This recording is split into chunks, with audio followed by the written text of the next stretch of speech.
Zdravím vás všechny u tohoto příběhu, který napsal sám život. Lynette pátrala po svém synovi neuvěřitelných 30 let a myslela si, že svého syna už nikdy v životě neuvidí. Po 30 letech byla objevena hlavní stopa celého případu na tom nejpodivnějším místě, v restauraci fast food řetězce KFC.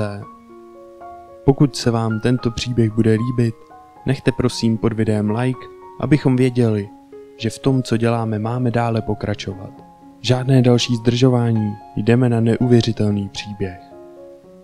Kdysi dávno měli Lynette Mannová a Alan Mann z kanadského Toronta suprový vztah.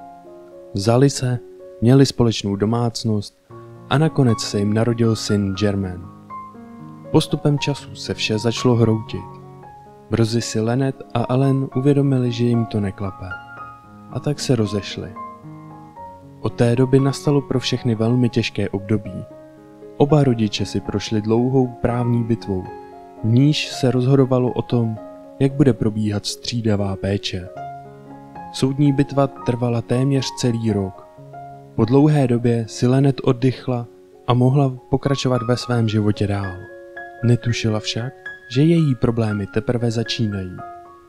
Střídavá péče probíhala přesně podle toho, jak stanovil soud. Každý druhý víkend si Alan vyzvedával Jermaina a trávil s ním celý víkend. Několik měsíců šlo všechno hladce. Takže když Lynette jednoho víkendu v červnu 1987 vysadila Jermaina u Alana, moc nad tím nepřemýšlela. Matka věřila, že se synem brzy shledá. Bohužel se velmi mýlila. Jako každá matka, tak i Lynette z ničeho nic měla zneklidňující, nevysvětlitelný pocit. Tak se výjimečně rozhodla Alanovi zavolat, aby zkontrolovala, zda je vše v pořádku. Ale její bývalý manžel nezvedal telefon. To však nic konkrétního neznamenalo. Alan mohl být jenom se svým synem na výletě. V pondělí ráno jela Lynette k Alanovi domů, aby Jermaina vyzvedla. A tehdy se její život navždy změnil. Když Lynette dorazila k Alanovému bytu, zaklepala, ale nikdo ji neotvíral.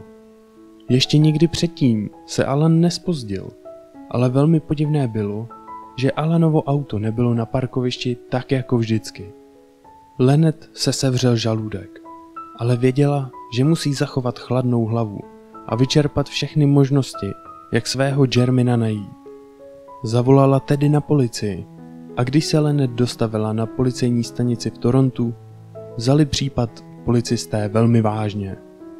Bohužel to nebylo poprvé, co policie řešila únos a věděla, že záleží na každé vteřině. Začali tedy hledat stopy a vodítka, kde se dalo. Na chvíli se zdálo, že případ bude velmi jednoduchý. Policie rychle našla dostatek stop a důkazů, aby mohla začít Alana pronásledovat. Ale brzy narazila na obrovskou překážku. Alan měl vše promyšlené a používal falešné dokumenty. Lynette byla zoufalá a prožívala neskutečnou bolest. Policisté, pracující na případu Jermainova únosu, rozhodně nelenili. Je neuvěřitelné, že v průběhu vyšetřování bylo vyslechnuto přes 400 lidí.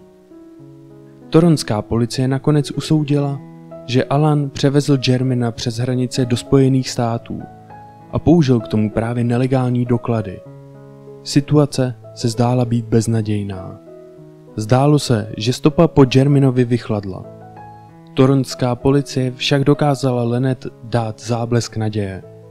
Díky výslechům a vyšetřování si byla policie jistá, že Alan se usadil někde v severovýchodní části Spojených států, ale Alan tam žil s padělanými doklady. Na nichž byla uvedena jiná jména. Roky plynuly a Lynette mohla jen přemýšlet o svém synovi, jak vypadá, jestli nežije v bídě a jak se mu vlastně celkově daří. Matku bolelo u srdce při pomyšlení, že se odpovědi na tyto otázky už nikdy nedozví. Po několika letech se o případ začal zajímat policista Ted Davis. Brzy však zjistil, proč se z celé záležitosti stal odložený případ. Bylo to jako hledat jehlu v kupce sena. Ted ale s velkou vervou obnovil případ a pokračoval v hledání nejrůznějších stop. V hloubi duše byl policista Davis přesvědčen, že narazí na něco, co ostatní přehlédli a co ho dovede k Allanovi a Jerminovi. Davis pracoval na tomto odloženém případu až do konce své kariéry. Davis byl tímto případem doslova posedlý a věřte tomu nebo ne, Davis pokračoval ve spolupráci s Lynette v hledání ztraceného syna i poté, co odešel do důchodu. Ve spolupráci s kanadskou společností pro pohřešované a zneužívané děti Davis pomocí nejmodernější technologie vytvořil přibližné fotografie, jak by asi Jermin v současné době vypadal. V té době Lynette už svého syna neviděla neuvěřitelných 25 let. Po vytvoření fotografií byla navázána spolupráce s dalšími agenturami pro pohřešované děti. Díky této spolupráci s agenturou se pomalu začaly objevovat další stopy. Konečně v roce 2016 se objevily nové zásadní informace o místě pobytu jejího syna. Policista Davis se v roce 2016 vydal na policejní sjezd, kde měl prezentaci o odložených případech a případech pohřešovaných dětí. Na sjezdu se setkal s americkými detektivy a přemluvil je, aby Lynette pomohli najít jejího ztraceného syna. Díky všem technologiím, které měli vyšetřovatelé k dispozici, netrvalo vůbec dlouho, než našli informace o Allanovi a Jerminovi. Aby zúžili detektivové pátrání, spolupracovali s kanadskou společností pro pohřešované a zneužívané děti. Díky vyspělé technologii znovu aktualizovali fotografii, jak by Allan mohl vypadat.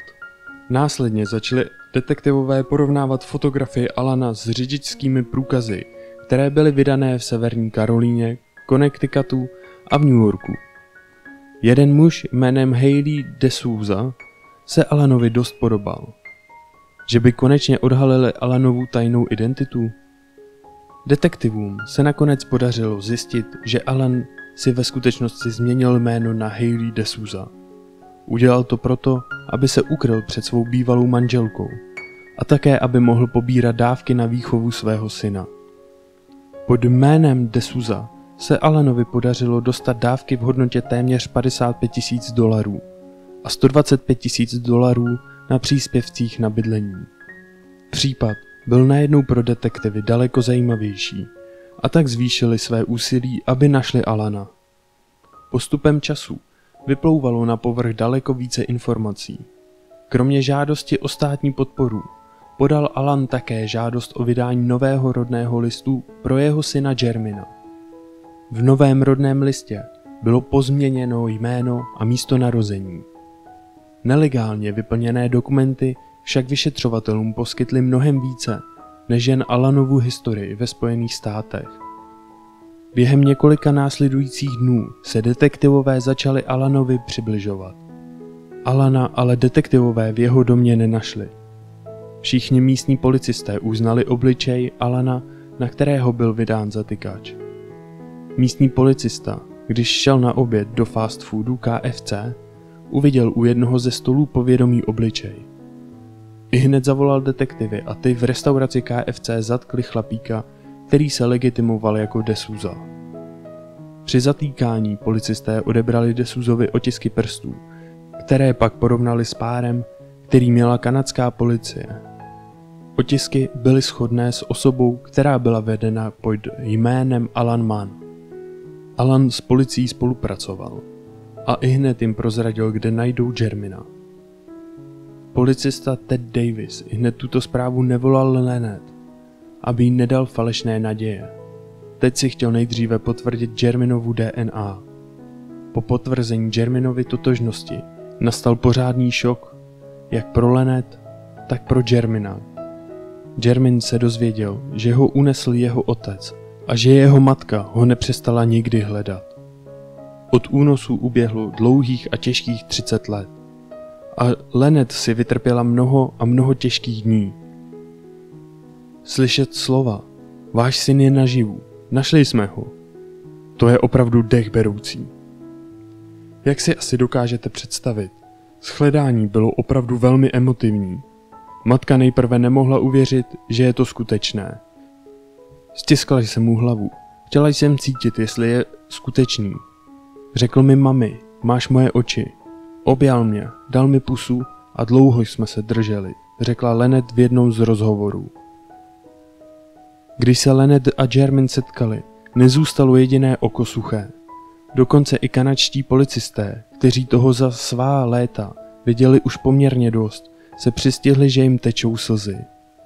Tohle je jeden z těch vzácných případů, které vás chytnou za srdce. Policisté po tomto případu pronesli, nejen, že jsme společnými silami dostali z ulice Padoucha, ale sehráli jsme roli i při sjednocení nespravedlivě rozdělené rodiny. Lynette a Jermaine mají před sebou dlouhou cestu poznání a čelí společně velkým i malým problémům. Jermaine se například zmínil, že neví, jak mu má přesně jeho matka říkat.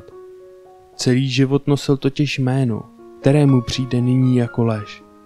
V nedávném rozhovoru Lynette řekla, že chce povzbudit ostatní rodiny s pohřešovanými dětmi a blízkými, aby se nikdy nevzdávali naděje na jejich nalezení. Lynette je totiž důkazem, že i po 30 letech utrpení by se člověk nikdy neměl vzdávat naděje. Buďte trpěliví, buďte silní a věřte, že všechno je možné a že se může stát cokoliv. A co se stalo s Alanem?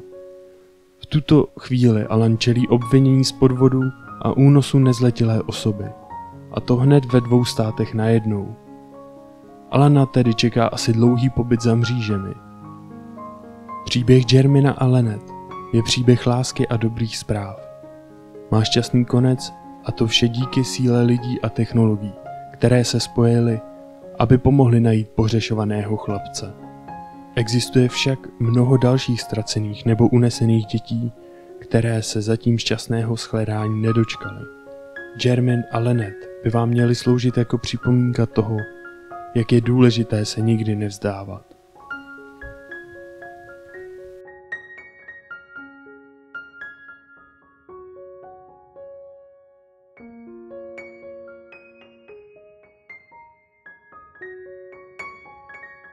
Děkuji, že jste vydrželi až do konce.